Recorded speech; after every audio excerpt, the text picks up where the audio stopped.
Hello, dear friends. Today we are going to talk about dopamine. What is it, how does it work, and why is your motivation and drive to achieve something so strongly dependent on it? Why can you play computer games for hours, but after just half an hour with the textbook, you start to fall asleep? Why don't you get pleasure from working, but you can sit and surf your phone from morning till night? And at the very end, I will definitely teach you a little trick that will help you work more productively and get dopamine even from things you don't like. That's just how life is, and it's a law you need to accept and come to terms with. There's no other way. The body doesn't like to do things that don't bring it pleasure, and for it, the equivalent of pleasure is the release of dopamine. You were invited to go fishing, you were invited to a computer club, you ate your favorite cake, and you get pleasure from it. And this pleasure is exactly what it is. Dopamine. Dopamine is responsible for thinking. It is released in two places. One type of dopamine is released and is responsible for thinking, and the second is responsible for movement. Parkinson's disease is a terrible condition that affects the nervous system. A person is simply maladapted, disoriented, and you could say disabled. This is one example when a person loses control over dopamine. Dopamine is responsible for passion, for drive, for the desire to achieve, for the desire to win, for the desire to get up right now and go do something. Many of you are sitting on the couch right now and realize that 10 or 15 years ago, when your friends called you somewhere, you would drop everything and easily run off. You didn't think about why or for what reason, you just wanted that action, that hustle and bustle. Now you're 30, 35, 40 years old, maybe older, maybe younger. You've gained weight and become lethargic, struggling to get motivated and needing to constantly push yourself to take action. Get your butt off the couch and put in a little effort. Why did I start talking about this? People often ask how I managed to accomplish so much and where I find the motivation. The answer is quite simple. I don't have any issues with dopamine.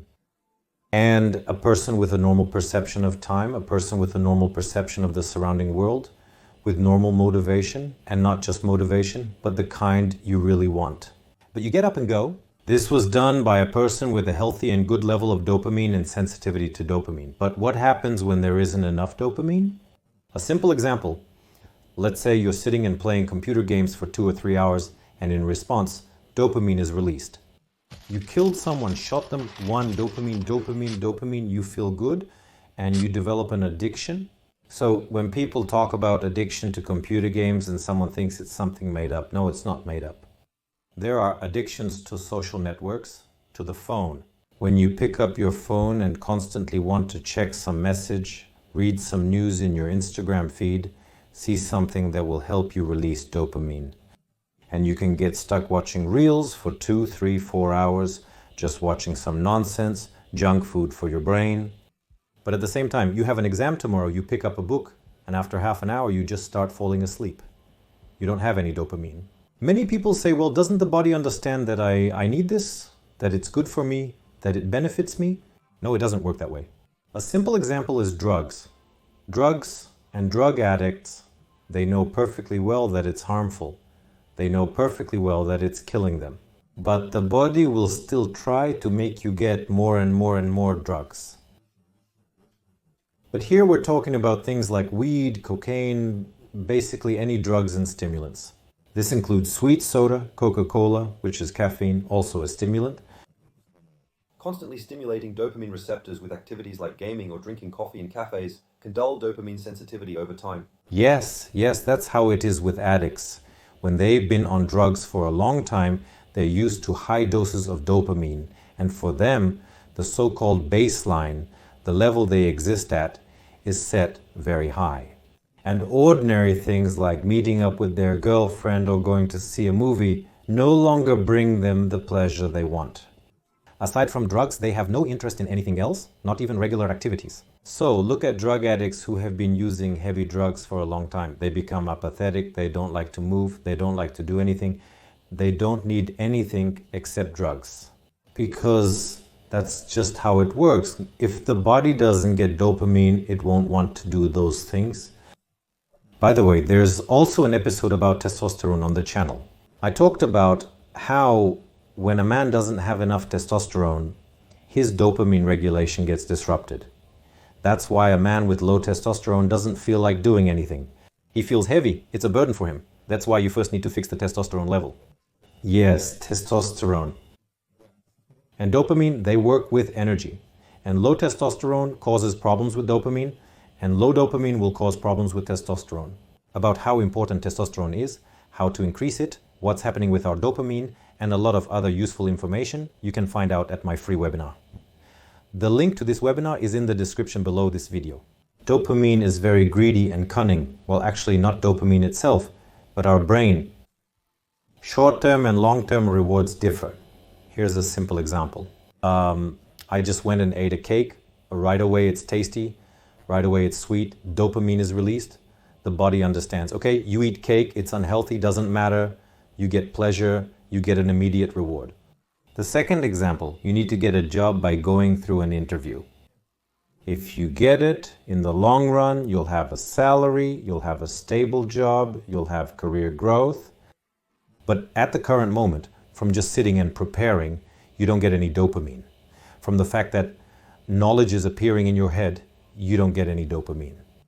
And your body, because the dopamine reward is delayed, unfortunately doesn't want to make you get up, get motivated, or take action. Dopamine is released the most when all of this occurs suddenly. Well, a simple example. You're the head of some big corporation. You have a multi-billion-dollar deal that you've been working toward for years. At the same time, when it happens or when you get a lot of money, you are very calm because it's expected, it's been worked through, you've already experienced it emotionally.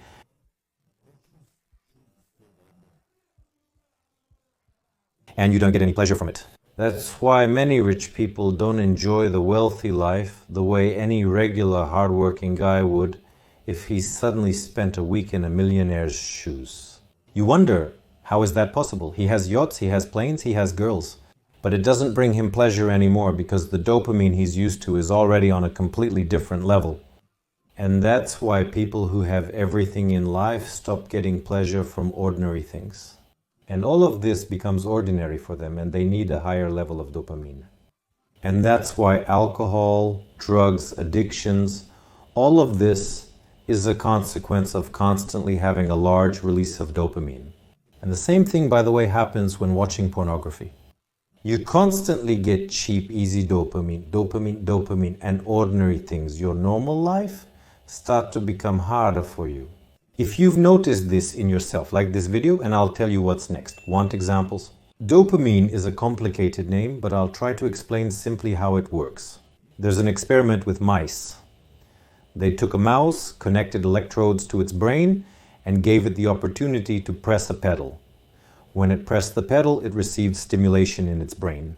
Pleasure dopamine was produced, and what do you think? Were there food, water, and good conditions nearby? The mouse, by pressing, received pleasure, and the pleasure overrode all its basic needs. It didn't need food, it didn't need water, it didn't need sleep. All it did was press, press, press. And the desire to get dopamine, to get pleasure, outweighed, not overcame, but outweighed the natural basic instincts. That's self-preservation, continuation of the species.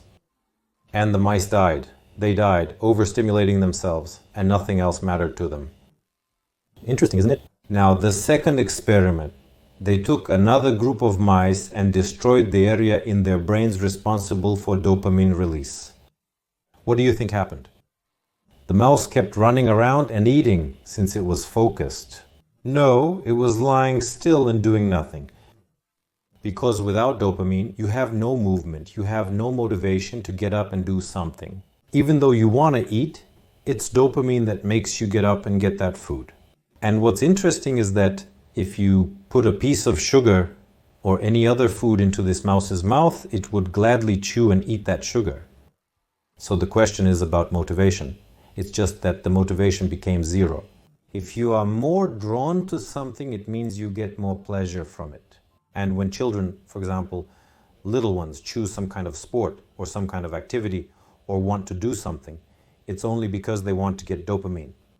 If you understand this system of manipulation and reward in raising children, it will be easier for you to raise a child. Many of you, as soon as I started talking about drugs, immediately think, well, I don't use drugs. Dopamine and the amount of its release do not actually depend on what causes it to be released. In Rostov, for example, there's a person who has yachts, airplanes, a billionaire.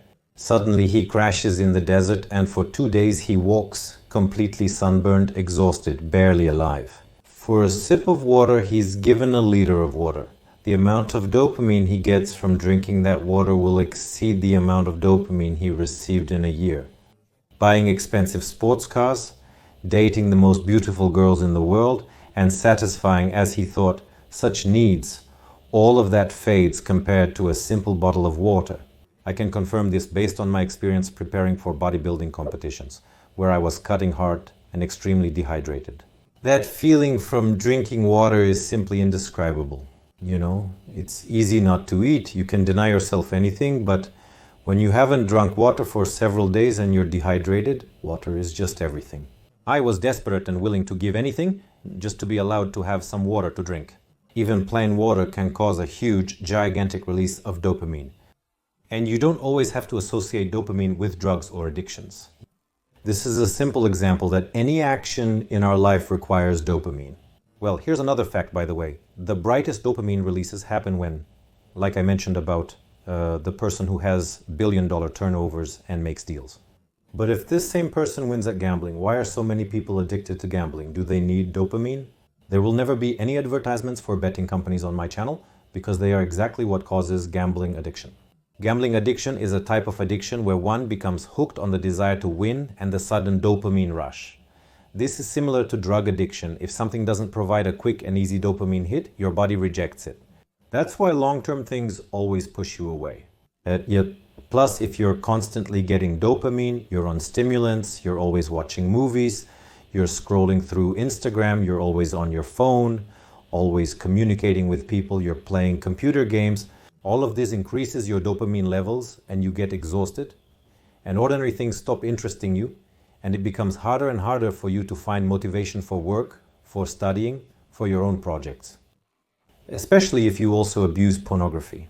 And it's very important to be able to break out of this vicious cycle. So, in order for your dopamine receptors and sensitivity to dopamine to normalize, there is a method called dopamine detox. It's done very simply. Once a week, every month. So that's 4 times a month. Every month, so that's 4 times a month.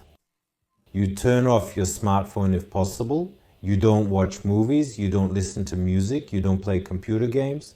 It's boring, yes, but that's the point. We all try to avoid boredom, and when we lie down, do nothing, or just...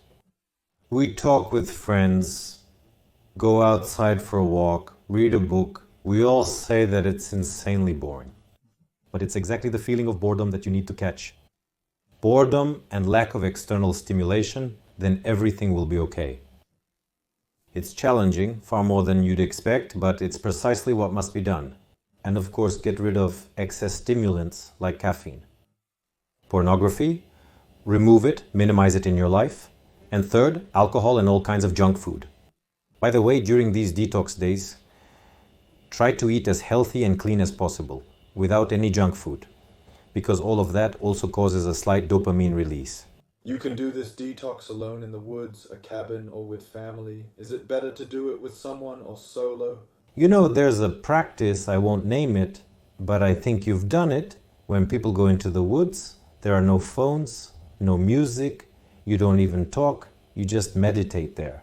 I haven't personally tried it, but I know people who faced dopamine issues and went through this practice, which is one of the treatment types. In my version and lifestyle, that's impossible. I'm not encouraging it. But 1 day a week, leaving calls only for emergencies from your mom, grandma, you can make a list, right? And this is exactly done so that you can get out of this dopamine intoxication when your dopamine levels are high and you need to lower them a bit to reduce them. Stimulation, so that the receptors get cleansed, so that they become more sensitive, so that simple tasks that you just need to do become easier for you. Otherwise, everything will feel reluctant, impossible, and undesirable to do.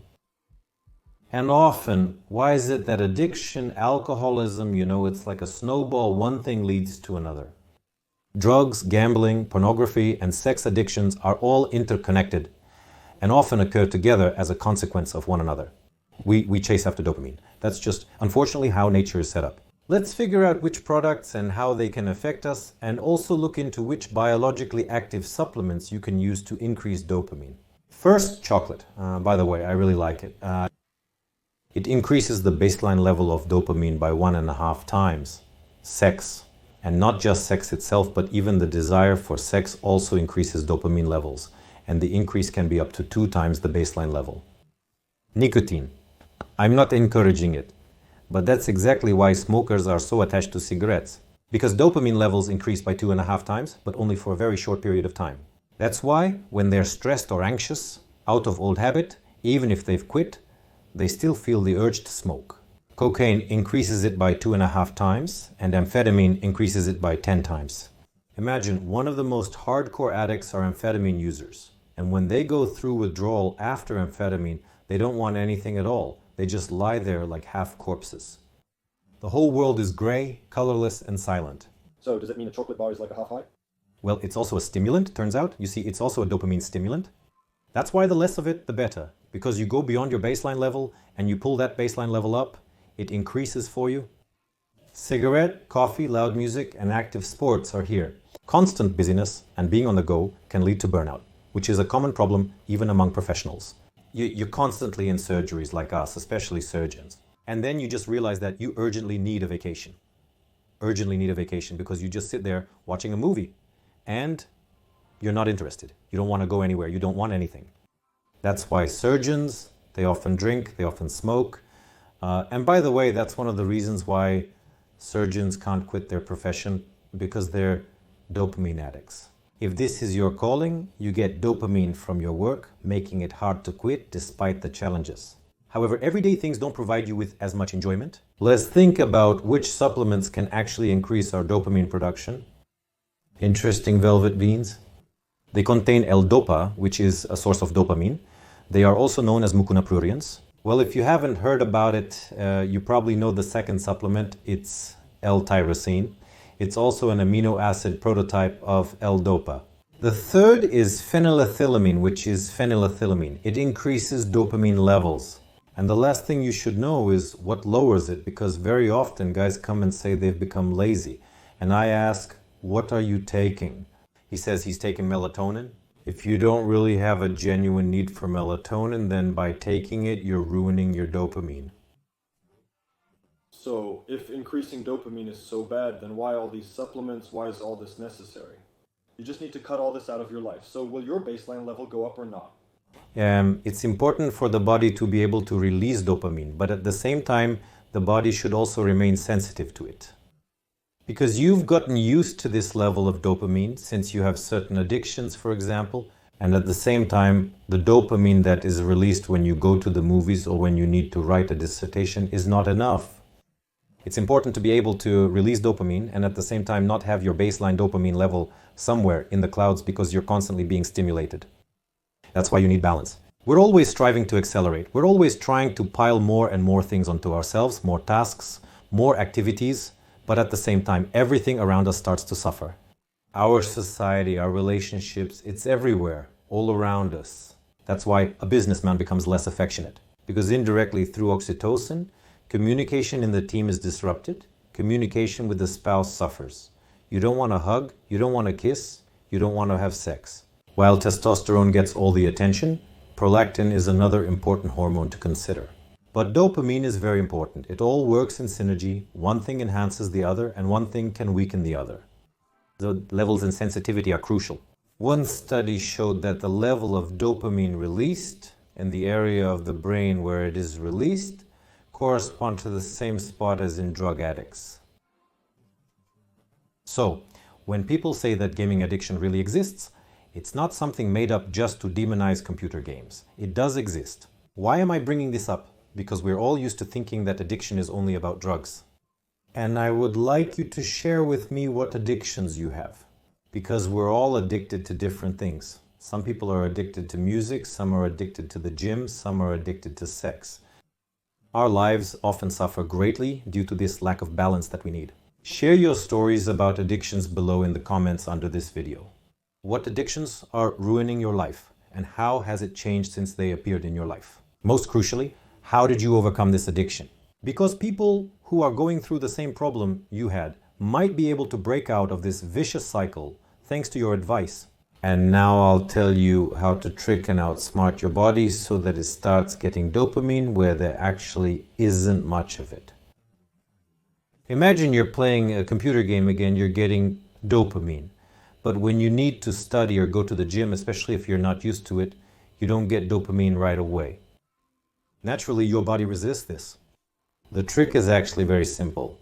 You need to finish the activity you really need to do with a release of dopamine. How do you do that? A reward. You ate something tasty or played a computer game.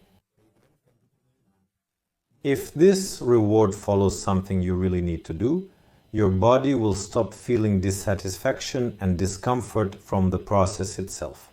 Workouts will bring you more pleasure, sports activities will become easier for you, and tasks will be easier to handle if you can study for 3 hours and then immediately play a computer game. Because of anticipation, the body, realizing that there will be dopamine at the end, will start to enjoy the process you are engaged in right now, even though dopamine is not directly released from it. A simple example from our producer. He says that he had an insanely favorite isotonic drink that he didn't allow himself to have. He didn't allow himself and he stuck to a pretty strict diet. And he hated wrestling, but he went to it because he made a promise to himself that after wrestling, as soon as he went to wrestling, he would drink the isotonic drink. And this craving, this love for the isotonic drink, it led to a love for sports. That is, it really helped him to love wrestling and to enjoy it. And then when his body started to associate that after wrestling there would be dopamine at the end, he began to like wrestling. Also, what I wanted to finish with is that this is one of the studies where they checked dopamine levels after alcohol consumption. People who thought they drank alcohol but actually consumed water also experienced a dopamine increase. Dopamine also increases when you interact with people you like, with those you love, with those you miss. And when you even look at photos of smiling or happy people, your dopamine levels increase. It even goes up when someone simply praises you for a job well done. That's why it's so important when we receive approval from our team, from our parents, from our friends. That's why it's very important to spend your dopamine on those people and receive it from those people who are dear to you, and not on computer games, addictions, or passions.